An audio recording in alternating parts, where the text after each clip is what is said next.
Words are the most sophisticated weapon humanity has ever created. They can lead others to light or push them into the abyss of sorrow. This is one of the most powerful lines in Pursuit Tactics, a book that doesn't teach tricks, but unveils the true mechanisms of the mind when we are persuaded.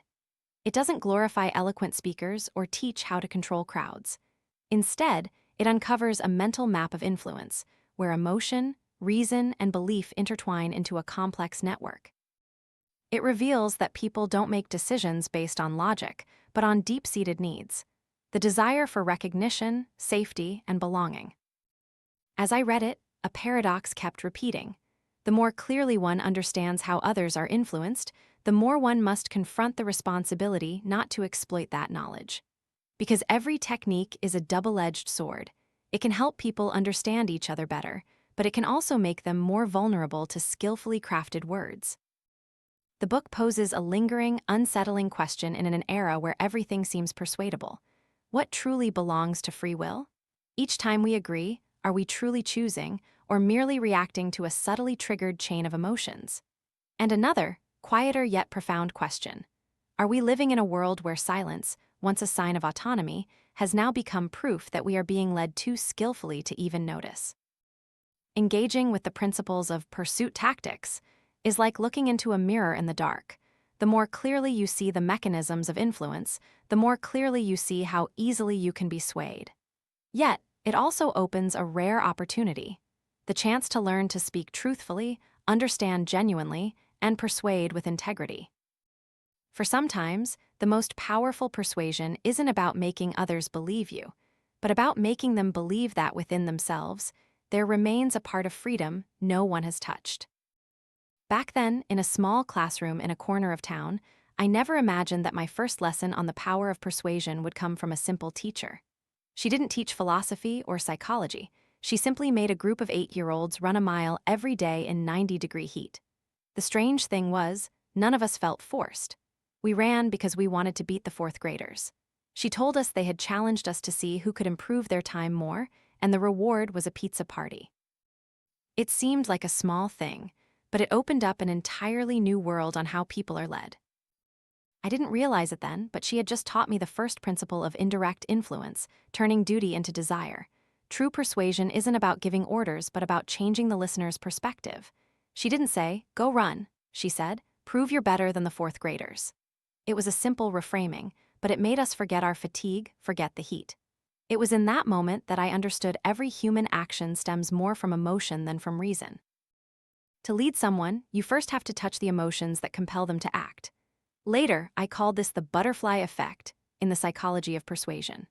A single phrase, a small action, if it touches the right chord, can lead to significant behavioral changes, just as a butterfly flapping its wings in a distant land can cause a storm on the other side of the world.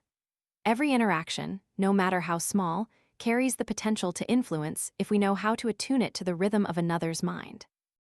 The problem is that most of us think persuasion means winning. We want to win an argument, want others to follow. But in reality, persuasion isn't about forcing surrender.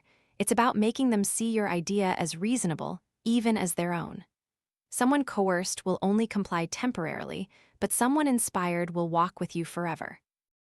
So how do you create that lasting influence? The answer lies in truly understanding the person you're speaking to. Many make the mistake of thinking that strong arguments and a confident voice are enough to conquer anyone. But no, not everyone can be persuaded, and that's not your fault. In any crowd, there are always 3 groups.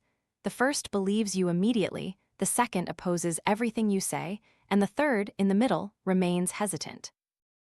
Only this middle group is your true target, because they still have the capacity to change their minds, most of the time. You only need to direct your energy towards this group. Staunch opponents are usually not the goal, they only drain your emotions uselessly. I remember the first time I realized this during a meeting. I was trying to convince my team to change a workflow. A few people nodded, a few were as cold as stone. Before, I would have focused on breaking that ice. But that day, I saw a few hesitant glances. They didn't say no, they just remained silent. So I told a small story, not arguing, just describing the results that the change would bring. When I paused, it was the silent ones who began to ask questions. I didn't win them over with logic, but by giving them an image they could step into themselves. From then on, I understood that the art of persuasion isn't manipulation, it's a deep understanding of human motivation. Success in communication begins with the ability to observe, not the ability to speak. You need to recognize who is willing to listen, who is defensive, who is waiting for recognition. And sometimes, persuasion is simply stopping talking and letting others find their own reasons. This world is not run by commands, but by emotions and meaning. Every person carries the belief that they are free to choose. Therefore, the only way to get them to go along with you is to let them see that they are the decision makers. The wise persuader doesn't control but guides.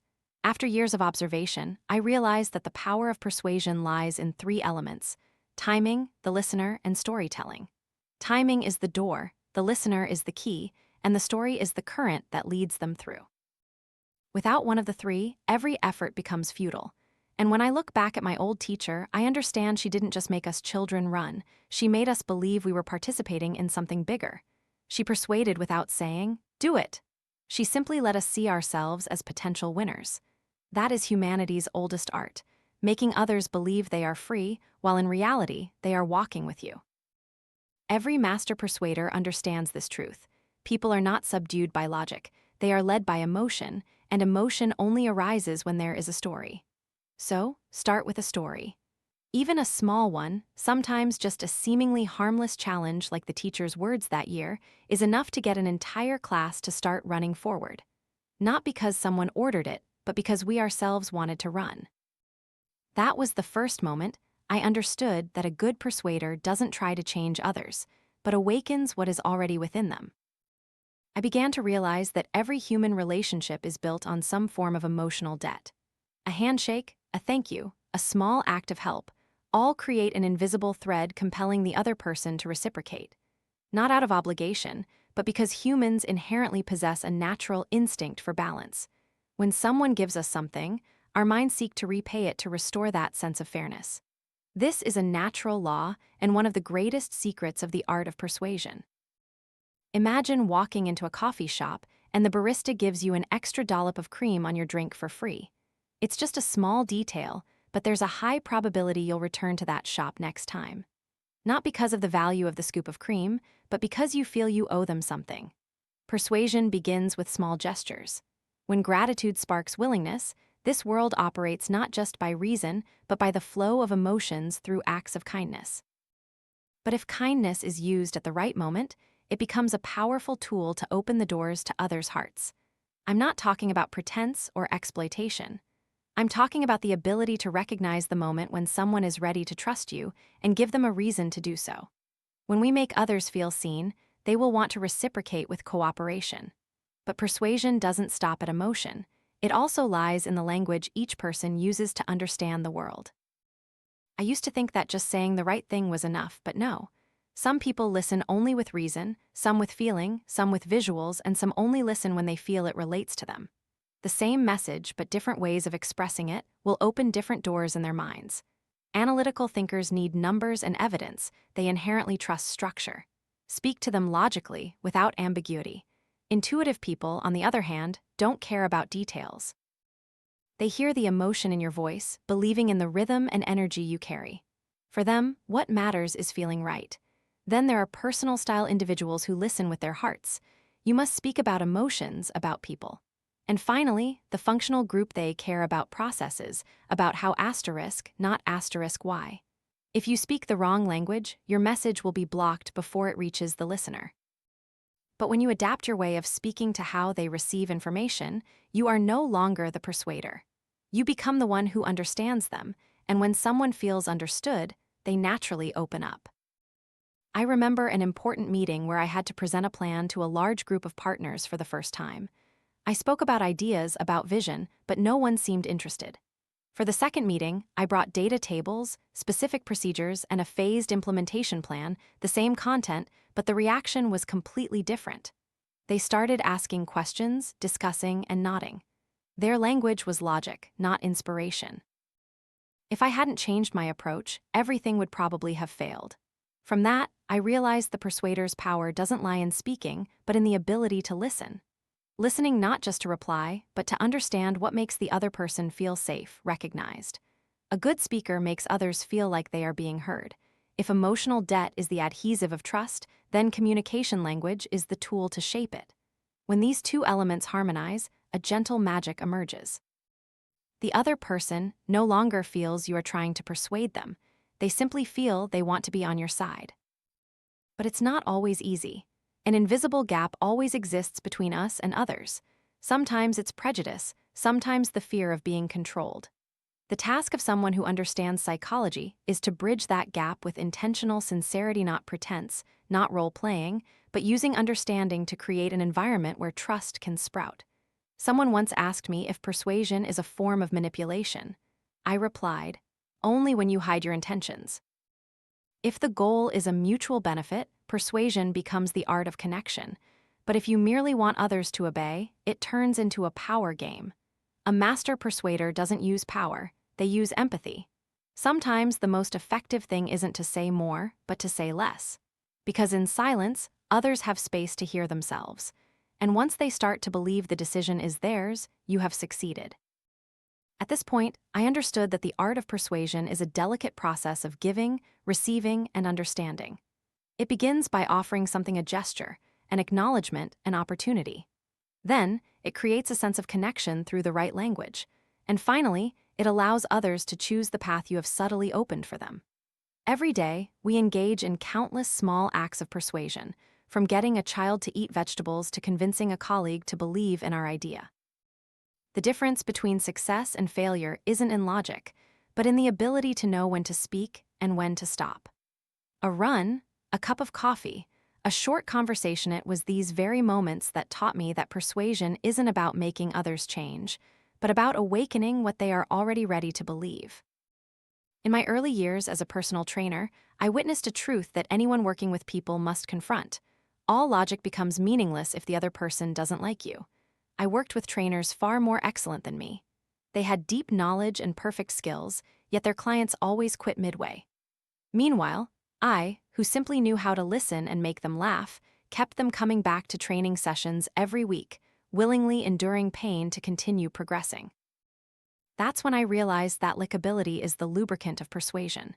When people like you, they are willing to go along with you, even endure unpleasant things, just to be near that energy. Being likable isn't about trying to please, it's about making others feel comfortable around you. It's built on sincerity, humor, respect, and the ability to make others feel valued. Many think that to be liked, you have to say what others want to hear.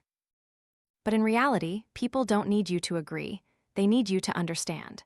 When you show that you genuinely care about them, even with a small question or a listening gaze, you plant a seed of trust, and from that trust, influence is born. Likeable people aren't always universally loved, but they are always listened to because they possess an honest energy that makes others feel safe. Interestingly, sometimes likability is more powerful than competence. I've seen ordinary people advance quickly, not because they were the best, but because they made others want to support them. People work for those they like, not just for those who pay them. But likability is only half the journey. The other half is credibility, the weight that makes your words believed without needing proof.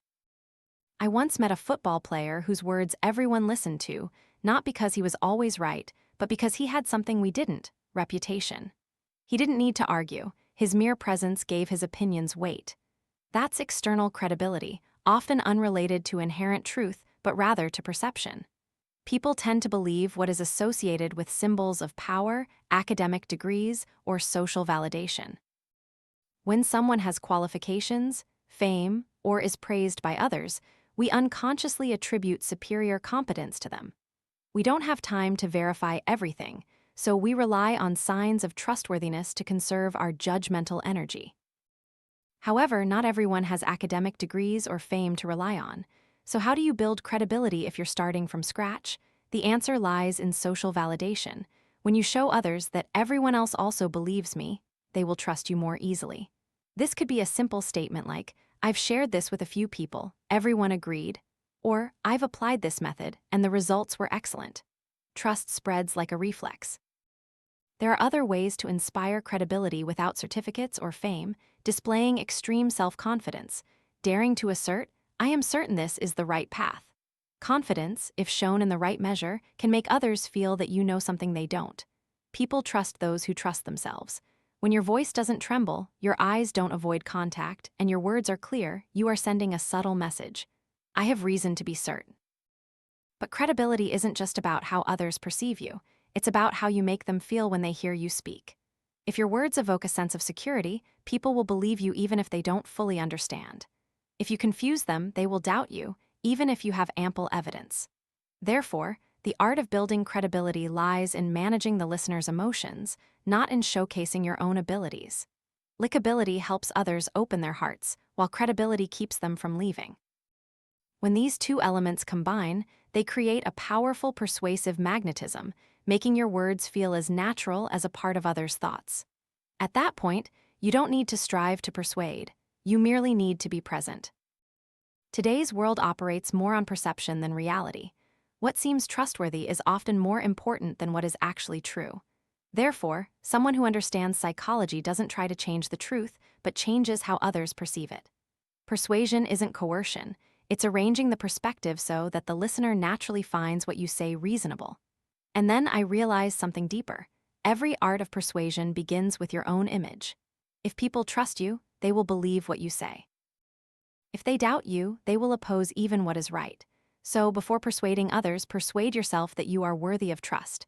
That's not just a trick, it's the foundation of human influence. Because ultimately, true persuasion lies not in strategy but in character. Character is something no one can copy, nor can it be faked for long. It's the source of energy that makes others want to follow you without needing a reason. A person with strong character doesn't seek to win arguments, they build trust. And once trust is established, every word spoken thereafter becomes a natural echo in the listener's mind. That's when you no longer need to persuade, because they chose to trust you from the very beginning. Every persuasive presentation is like a piece of music. Without rhythm, listeners will get lost. Without a climax, they'll fall asleep. Structure is the framework of influence. A good speech, an effective presentation, relies not just on content, but on how that content is arranged to make listeners feel they are arriving at the conclusion themselves. A skilled persuader doesn't throw information at people, they guide emotions. They start with something that interests the listener, evoking a relatable need or problem, and then, step by step, add logical pieces to transform that emotion into. At the peak, they create an aha moment. When the listener realizes they seem to have discovered something themselves, even though it was subtly arranged beforehand. That's why some people say little but silence an entire room, while others talk endlessly and no one remembers a single sentence. A strong persuasive argument is a combination of accuracy, relevance, meaning, emotional authenticity, social proof, and clarity. If one of these 6 elements is missing, the words fall into an invisible void, heard but not truly felt. Accuracy makes listeners believe you know what you're talking about. Relevance makes them see its importance to them, meaning gives them a reason to care. Emotional authenticity allows them to feel that what you say is real. Social proof, when others also believe, reduces risk in their minds. And finally, clarity is the shortest path to the heart, because no one is persuaded by what they don't understand. I once witnessed a colleague with a peculiar ability to persuade. He never spoke at length, but every time he presented, the listeners nodded in agreement. His secret wasn't in his words, but in how he framed his sentences. He always used phrases that made others feel they were on the same side. Instead of saying, "I think," he'd say, "We all clearly see that." Instead of, "I want you to do this," he'd say, "What if we tried this approach?" By simply changing a pronoun, he transformed a command into consensus. Phrases are emotional tools, not just informational. This is also why many leaders don't need sharp arguments to rally crowds. They speak in short, simple sentences, but the rhythm of their words resonates with the listener's heartbeats. When they say, "We will win," the word "we" isn't just 2 syllables, it's an invitation to join, a bridge between the individual and the collective. People are not persuaded by reason, but by the feeling of belonging, and language is the only tool that can create that feeling instantly. In the art of influence, what matters isn't a rich vocabulary, but choosing the right emotional nuance. A question like, "Have you ever thought?" sparks curiosity. An affirmation like, "Everyone has experienced this," evokes empathy. And an invitation like, "Let's see what happens if," stirs the imagination, which is what moves people forward. Someone asked me, Are these phrases manipulative tricks? I said no. They are merely doors. If your purpose is sincere, opening that door is simply creating the conditions for others to understand you better. Persuasion is about reframing perception, not coercing behavior. Each of us carries a layer of defense. We fear being forced, fear being controlled, yet we yearn to be guided. Therefore, the most effective way to influence is to speak in a language that makes others feel they are choosing for themselves. Once, I had to present an idea to a board of directors, a skeptical and hard-to-sway group. I didn't start with data or benefits. I told a short story about a company that missed an opportunity because they were too afraid to change. I paused midway and asked, if they could go back, would they choose differently? No one answered, but I knew the answer had already formed within them. Then I said, we are standing at that very moment right now. When the meeting ended, the strongest opponent was the first to say, let's try it. I didn't persuade him with logic, but by making him step into the story himself.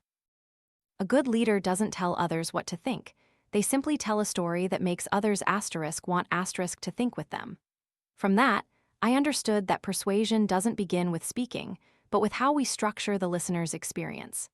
An effective message is one that makes others feel as if they've just embarked on a journey with a beginning, a transformation, a climax, and an end, just like music. If you know how to place the climax correctly, the listener will believe they are the ones creating that melody. Structure and language are two halves of the same body. Structure creates the framework. Language breathes life into it. When both harmonize, words become an experience, and within that experience, persuasion happens as naturally as breathing. So, don't try to say something grand. Say something ordinary in a way that makes others feel it belongs to them.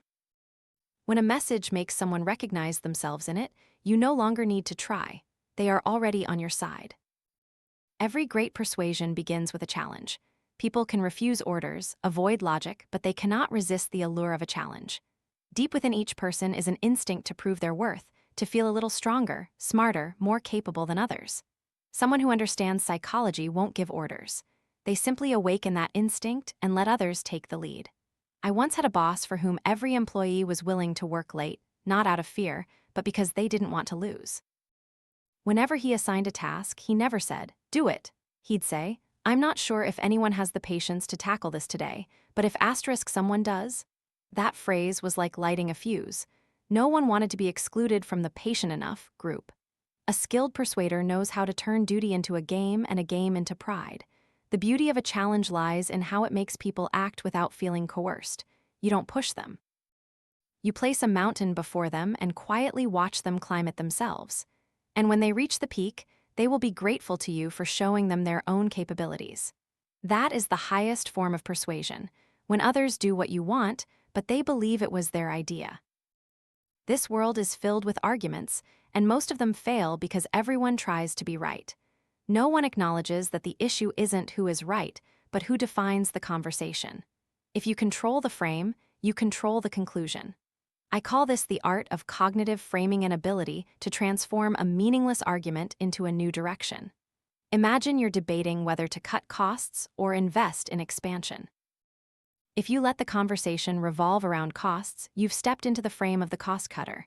But if you say, we're not discussing costs but the speed at which we achieve our goals, you've just built a new frame in which investment becomes a tool, no longer a risk. Who creates the frame? That person guides perception. Framing isn't deception, it's simply a way of reorganizing focus. Every situation has multiple perspectives, and a good persuader chooses the right perspective that makes the truth more clearly seen. When people change their perspective, their behavior naturally follows. I remember a conversation with a friend who adamantly refused to quit smoking. He said, "I can't live without it." I didn't refute him, I just asked, "Have you ever considered that you're letting an inanimate object dictate your health and your time?" He fell silent. In that moment, the frame of the conversation shifted. It was no longer about how hard it was to quit smoking, but about who was controlling his life. A month later, he texted me that he had stopped smoking. I didn't lecture him at all, I just changed the frame through which he viewed things. That's the silent power of persuasion. When you change the frame, you change the inner world of others. People don't change because of logic, they change because of how they feel about themselves again. But one cannot rely solely on emotion.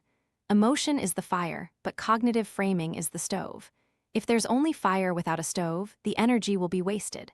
A skilled persuader knows how to keep the fire burning in the right place, at the right time, at the right temperature. After years of observation, I realized that all great leaders, speakers, and salespeople share a common strategy. They create a positive tension between the present and the potential.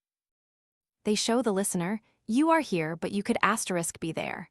Then they build a path to there with a logical, inspiring framework. At that moment, the listener is no longer an audience member. They become a companion. Persuasion is the art of shifting perception, emotion, and action.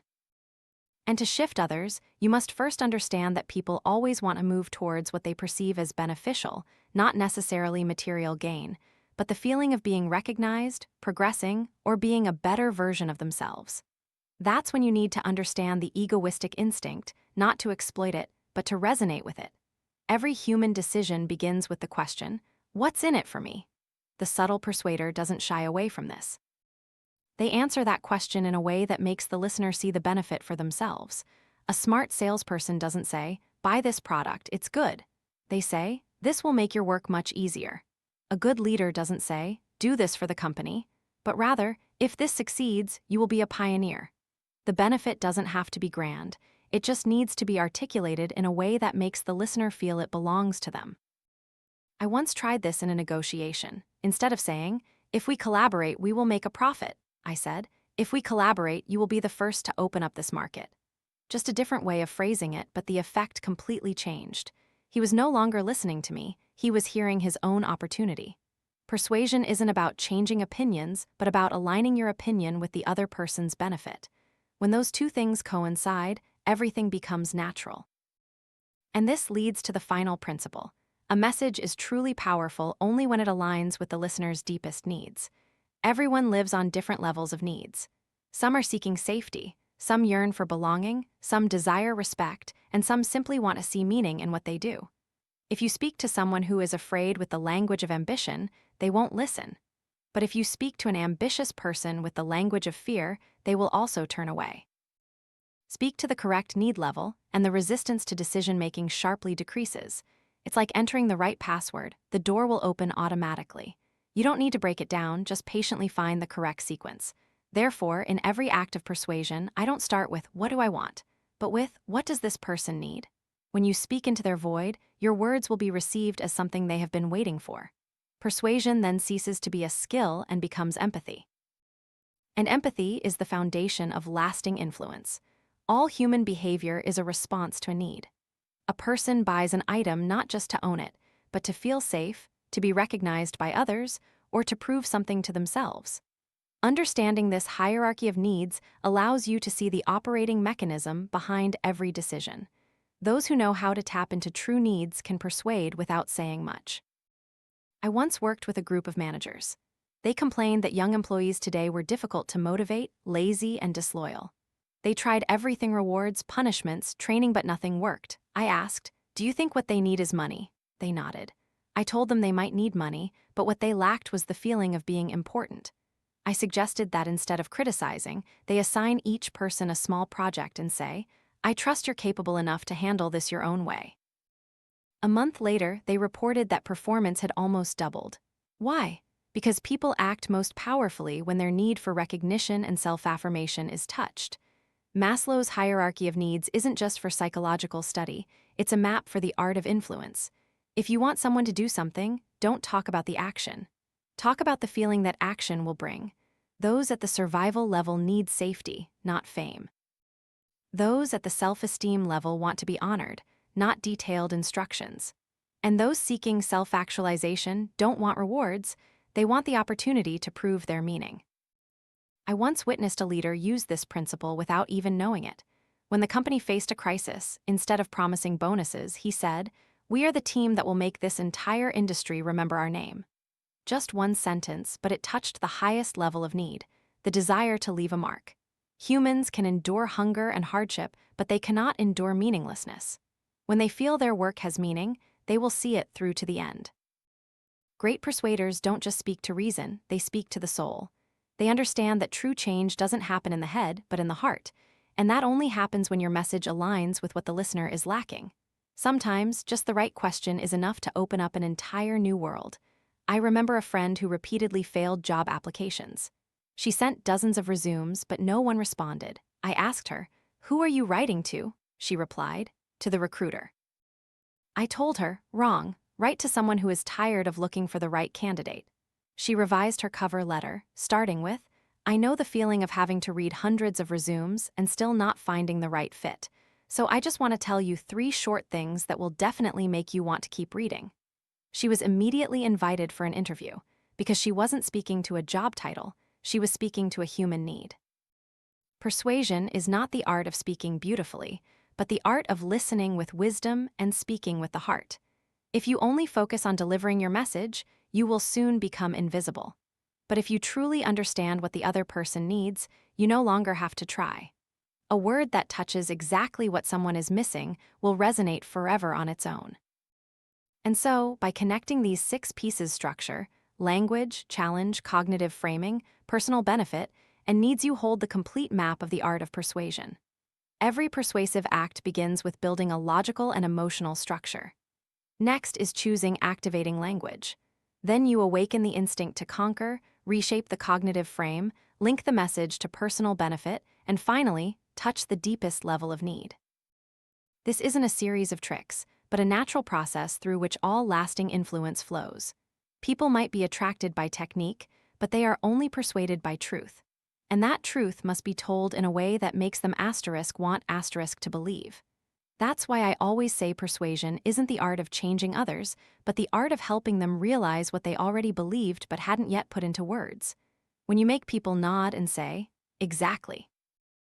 I always thought that," you haven't just taught them something new, you've helped them identify what already existed. That's when influence becomes natural, no arguments, no imposition, just a resonance between 2 minds looking in the same direction. When your message harmonizes with their needs, you no longer need to persuade further. You just need to be silent and let them walk towards you.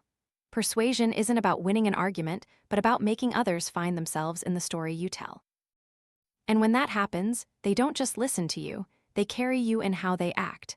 That is the highest success of all arts of influence, when words are no longer mere language but become belief. Persuasion is not magic. It's something that happens in every breath between 2 people, a fluctuation between belief, emotion, and reason. All persuasive power stems from 3 classic foundations: credibility, emotion, and logic. These are the 3 pieces the ancients called ethos, pathos, and logos.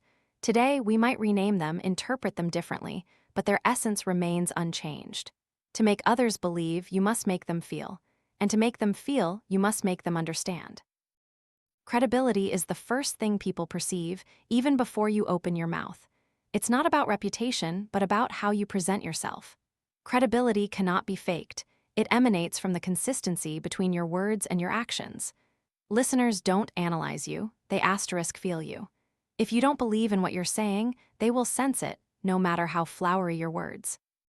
Credibility, therefore, is not built by embellishment, but by an authentic life, an attitude that doesn't deceive itself. Emotion is the shortest path to the heart. People forget reasons but never forget the feeling you gave them. When a storyteller brings tears to your eyes, you don't need logic, you just need to believe. Persuasion isn't about proving you're right, but about making others want to believe that what you say is true.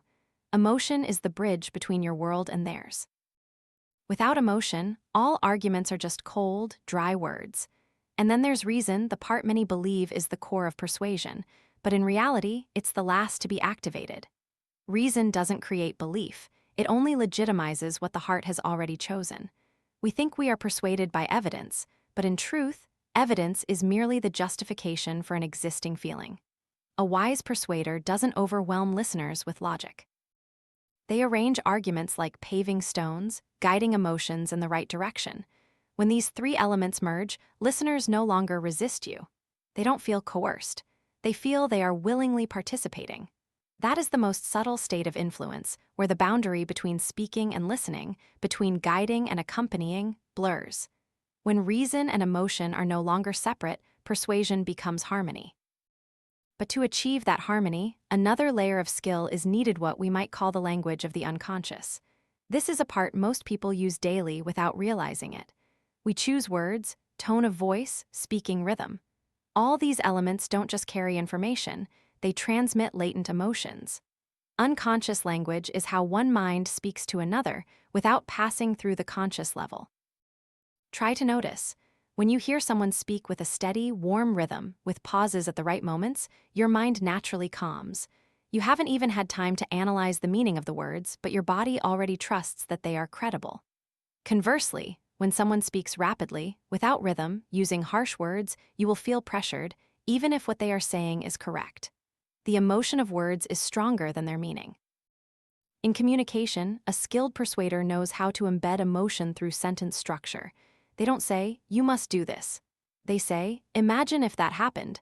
One commands, the other invites. They don't ask, "Do you understand me?" They ask, "Have you ever experienced this?" One tests, the other evokes a memory. The power of language lies not in its content, but in how it makes others feel. This explains why sometimes we hear a speech and feel deeply moved, yet can't remember a single sentence. Because what is truly imprinted on us isn't the words, but the emotional rhythm. Psychologists call this the anchoring effect, an emotional anchor. A word, an image, a breath can become an anchor, helping your idea take root easily in the listener's mind. Someone who understands unconscious language knows that gentle, well-dosed repetition has a hypnotic power, not crude repetition, but the natural return of an image, a concept that makes the listener's mind complete the story in their head. When people retell your message in their own language, you have won. For this reason, in the art of persuasion, silence is as important as speech. A pause at the right moment can make the listener think they have just discovered something themselves. In reality, you have merely created a void and their mind fills it in. People hate incompleteness, so when your statement stops at the boundary of curiosity, they will complete it with their own thoughts, and that is when your idea takes the deepest root. The strongest persuasion occurs when others believe they are choosing for themselves. All language, if skillfully arranged, can make that a reality. Observe good speakers. They don't talk much, but every word they speak has room to breathe. They don't explain, they evoke. They don't argue, they guide emotions in the direction they desire. That is the art of invisible persuasion, where reason is served, emotions are touched, and belief is born without anyone realizing it was planted. And when that happens, you are no longer persuading. You are simply telling a story that others want to be a part of. The true power of persuasion lies not in the volume of your words, but in how you guide others' minds without them even realizing it. There are conversations that seem innocuous, but afterward, the listener changes their mind without knowing why. This is the result of mental strategies, silent currents in human psychology, where decisions are formed before reason can intervene. The subtle persuader doesn't attack directly. They create conditions for the other party to come to the conclusion themselves. I once observed a salesperson convincing a customer to buy a product that was significantly more expensive. He didn't talk about price or compare features. He simply told a story. "When I bought this for my father," he said, he had never felt so cared for. The customer was silent for a few seconds, then nodded. A brief story containing both a promised reward and an emotional debt. No one wants to miss an opportunity to make a loved one feel cherished. Such strategies operate based on the structure of the human mind. People are driven by rewards, fear loss, and are attracted by scarcity. Saying, "This is the last chance," makes people act faster than any persuasive number. Saying, "Very few people get this," makes them feel special, and that feeling of being special is the fuel for action. Sometimes, simply changing the tone from, "if you want to," "we've only selected a few suitable people," is enough to completely turn a negotiation around. Sometimes, persuasive power comes from assigning a role to the listener. If you make them see themselves as a leader, they will willingly act to maintain that image. This strategy is called role assignment. For example, when you say, "You are a very careful person, so I trust you'll understand why this step is important," you've given the listener a mask they don't want to break. From then on, they act exactly as you expect, so as not to betray the image they've just been given. And sometimes, creating ambiguity is an effective way to guide. In a tense negotiation, the persuader doesn't try to clarify everything. They know that people fear ambiguity, so they will quickly choose the option that seems safest. When you offer 3 choices, but only one is clearly presented, the listener is almost certain to pick it. You don't force them. You just set the scene for them to fall into a logical orbit on their own. Parallel to these strategies is a more subtle layer of techniques, which I call subtle maneuvers. These are ways to shape perception without touching the main content. For example, when you present two choices that both lead to the same outcome, you are using a double bind. Do you want to sign today or tomorrow? Sounds like it offers a choice, but in reality, the outcome is still signing. Or when you refute an opponent by mentioning their argument only to immediately dismiss it afterward, you've just controlled the listener's emotional rhythm through pre-framing. These subtle maneuvers are not mystical, they are simply cognitive shortcuts. The human mind likes to follow familiar paths, so when you skillfully create such a path, they will step onto it without an invitation. Persuasion at this level is no longer dialogue but arrangement. You don't try to win the argument, you simply guide the thought process to the point where the opponent realizes what you want them to see. However, every power needs boundaries. When one forgets the original purpose to help others understand more, not to make them surrender these strategies can easily slide into manipulation.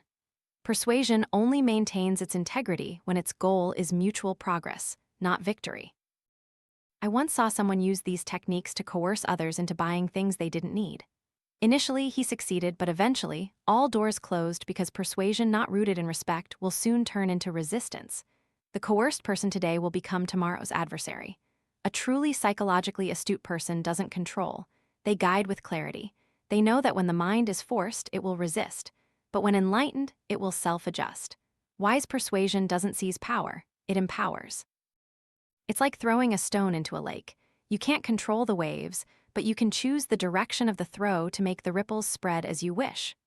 All these mental strategies promised rewards, scarcity, role assignment, emotional debt, controlled ambiguity revolve around one principle: putting the listener in a state of self-choice. Because when they believe they are choosing, they will defend that decision to the end. That is the deepest level of the art of influence. Not needing to win, just making others feel that they have achieved victory on their own. In the most skillful conversations, ideas are never thrown directly at the listener. They are sown like tiny, light, seemingly harmless seeds. These seeds lie dormant in the mind, then one day sprout when the listener believes it's their own thought. The art of subtly planting ideas is the highest point of persuasion, where the speaker withdraws, but the influence remains. Planting begins with listening. You cannot place an idea in someone's mind without knowing what is already there. A skilled planter observes, finding the gaps between others' beliefs and desires. That's where the seed can take root easily. If you try to break down a wall to plant, you will only encounter resistance. But if you slip through a crack of light, you will find that the human mind is softer than it appears. Planting an idea isn't about saying what you want, but about prompting others to say it themselves. A simple question like, "Have you ever considered that there might be another way?" is sometimes more powerful than an entire speech. The question opens a space for the listener to explore, and you just stand by, waiting for them to reach the conclusion you've subtly prepared. The subtle persuader also uses the art of feigned agreement. They don't immediately refute. They nod, accepting the opponent's viewpoint to open the way for trust. Then, from within that agreement, they gently pivot. For example, when someone says, "I don't believe this method is effective," instead of arguing, you can say, "I understand. I used to think that way too, until I saw a rather surprising result." The wall immediately comes down. The other person feels understood, and that very empathy opens the door for change. Planting isn't deception. It's placing a new possibility within someone's sight. Once they see it, the rest of the journey is theirs. And if you want to understand the dark side of persuasion, look to history. There have been those who used these principles not to enlighten, but to dominate. Hitler's story is the most chilling example of how words can become weapons. He understood the psychology of the masses better than anyone. They didn't need truth, they needed a sense of belonging, someone to voice their fears. Hitler didn't start with logic but with emotion.